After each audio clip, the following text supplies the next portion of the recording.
much of a statement win is this for you guys, taking down the #1 team in the league, and what does this just mean for the confidence that you guys have been able to, finally close out a game?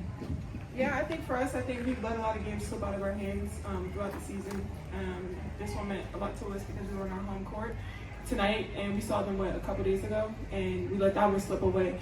And we also learned to ourselves, we can't let anything else other than ourselves take us out of the game. Officials, play calls, turnovers, we have to stay zoned in and locked in, and I think we were super locked in today, and everybody just came in and just balled.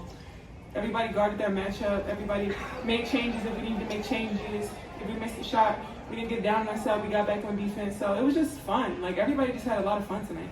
We'll go to Brian in front row. Question for either of you. You guys played some really beautiful basketball in that first half. What did you guys see that just was cooking for you? Honestly, I really feel like our defense fueled our offense, and then on offense we were moving the ball. I would like to know how many possessions in that first half everybody kind of got to touch on the ball, and everybody was aggressive too. Let's up front row. And we'll go to Andy. Hey guys, can you tell us a little bit about what the game plan was and how you guys executed it? We played them in 2 days. We played them 2 days ago. We played them another 2 days, so it's kind of, I guess you either come out and you show up or you don't. And I think the first time we had them and we let officials, we let other things get in the way of why we didn't win that game. But I told them, I was like, we're not gonna let the officials get hands of this game. I told them after 3 minutes, I was like, we're not gonna let this come down to that. And I think a lot of games this year, we let it come down to that, and that's on us. It's not on them, it's on us. And I think we just came out and fought tonight. We didn't let our foot off the pedal, and I'm just really proud of this team. We really locked in and zoned in tonight. We'll go to Andy, second row to your right. Ariel, I'll start with you. 27 points tonight. You shot 8 of 10 in the first half, especially early on. How were you able to find so much space, especially in the mid-range area? Honestly, mid-range is what I love to do the most, to be honest with you. But above all, I got to be aggressive. That's how we get going. And if I be more aggressive throughout the game, I know it opens up things for my teammates. So I was just trying to honestly keep my foot on the gas early on. And I was hitting them. Good Christian, front row on your left. Christian Winsider, Angel, you talk all the time about how just talented Nafisa is, but you seem to really like that matchup against Nafisa, especially in the first half. What were you seeing there, and were you surprised you were just so comfortable against her? Yeah, she's one of the best. I mean, I love playing one of the best players, and you see how you match up with the best. She worked with me all off season. Her and Alex, her husband, worked with me all off season on my game, and kudos to them because they helped me a lot. Just staying poised, staying patient. That's why I trust in my work. Being able to go to our rival and being able to have them in my corner. Still to this day, Alex texts me all the time. So I'm just super. I'm really happy that I'm able to guard and be able to play against somebody that really challenges me. And I really don't like somebody to get the best of me. She plays well, and I can't take a play off, and that's just a player that I love to play all the time. We'll go to Nancy, front row on your left. Angel, this is I think 7 games that you've had a double-double. You're shooting over 50%. What has been the difference for you, and can you feel it when you're in a groove like this, and how do you just keep that running? I just trust my work. I put the work in every single day, and I can't get down on myself when I'm missing shots. Even some shots I missed today, that corner 3, that's something I work on all the time, and missed it tonight, airballed it.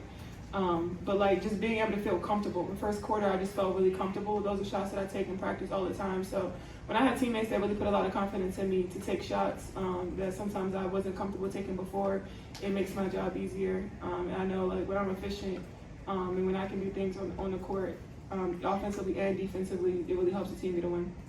Go to front row on your right. Yeah, can you talk a little bit about the contributions of Camilla, the big block at the end, the 6 offensive rebounds? Big Mill, not the little one. I mean, she big 6'7" shit. You can't teach that. We took it personal early on in the league, me and Mill, earlier on in the season where people didn't think we were the best young core in the league. And we stood on that, and we stand on that. It speaks for itself, and we're young, and we're still not polished to where we want to be yet, and we're raw right now, but I'm really happy to see where we are. We grinded both in our off season and put our heads down and continue to work, but Mill comes up quietly, loudly, and she smiles the whole time, the whole entire time. Through the block, through the anger, she's always smiling, so it's always great to have her on the team, and we're happy to have her back. Go to the second row on your right. In the, you saw early part of the season, there were struggles in second halves of games, and now it seems like when you guys come out of halftime, there's been a different focus and a shift. What has changed now in this later part of the season where you guys now are really coming out a lot more stronger in the second half and able to finish teams off? It's something we've been intentional about. We've been talking to each other about it.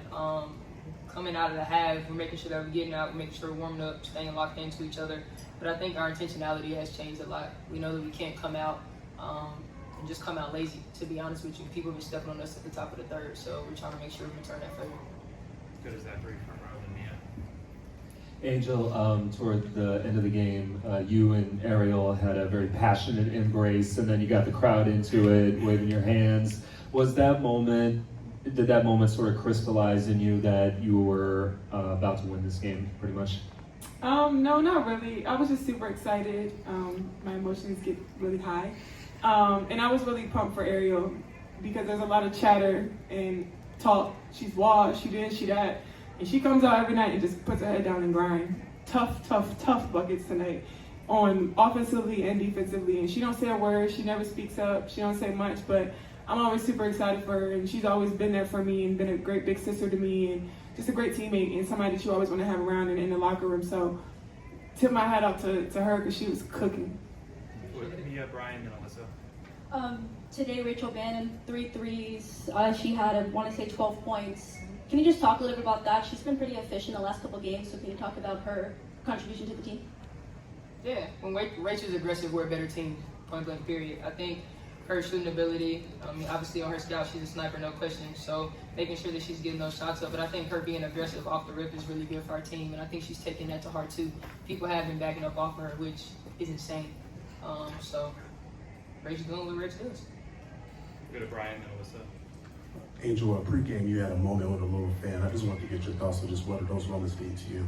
Yeah, it means everything. Being able to see the young girls out here just coming out in full costume with her Reese's cup and the halo on her head. Those are just the little girls I do it for. I think just being an inspiration for young kids that they can do the same things you can put your mind to. I didn't go to many WNBA games growing up. I went to a few. My mom was really close with Taj Williams that played for the Lynx. So I went to a couple Lynx games, but they want to be able to see it. If they see it, they can believe it and they can be it. And I think that's just super inspirational for these young kids these days, keeping them out of trouble and knowing that there's the right path that you can take. And hopefully we are inspiration to them that they can do it. We'll close out with Carly, then Alyssa. Ariel, can you just talk about the growth in spacing that's happened over the last 4 to 5 games that's allowed more facilitation from you guys into the bigs and then the bigs with kickouts to you guys in the guard group? Yeah, I think a big part of it is obviously we park out it in practice, but I think our intention to what we're doing right now is very focal. Like we're really locked in on what we're trying to get. And honestly, a big part of that too is us making shots now. So we're not creeping up trying to get the ball or nobody's unsure of what they're trying to do. We know what we're trying to do. We're locked into the scout, making the right reads, and trusting each other, but also trusting in ourselves. We'll close out with Alyssa, then we'll go to Zoom. Ariel, you remember how you talked about like the difference between hooping and playing basketball, and For you sure. feel like you guys got. You feel like it looked like that's what was happening today, and I'm just curious how it feels. I felt like at first quarter, I felt like I was at the blacktop. I just felt like I was coming down, woo, woo, woo. Oh, the in and out thing was crazy. I was like, I ain't back. I'm at the blacktop right now. I feel like I'm in Baltimore. That's crazy. But you was hitting some shots. One time you hit a shot, you was like, damn, like you That was didn't crazy. even. It was the shot one. I was like, wow. I don't know if that answered your question. We got time for one on Zoom. We'll go to Julian. Please unmute. One question, please. And this one's for Ariel. I hope it's not too left field. I know you said that you do a lot of damage from the mid-range, but I was just looking into the long distance range across the league, and you're among the top 10 in average distance of three-pointers. It's like 25.1, something like that. Damn. And I mean, you shoot from a logo. but when you came to the league, I think it was like 24, so now you're taking them like a whole foot further away. I was wondering if that was something that was intentional, and what you see as your own sort of evolution as a shooter, and then league-wide, people are just taking them from further away, you know?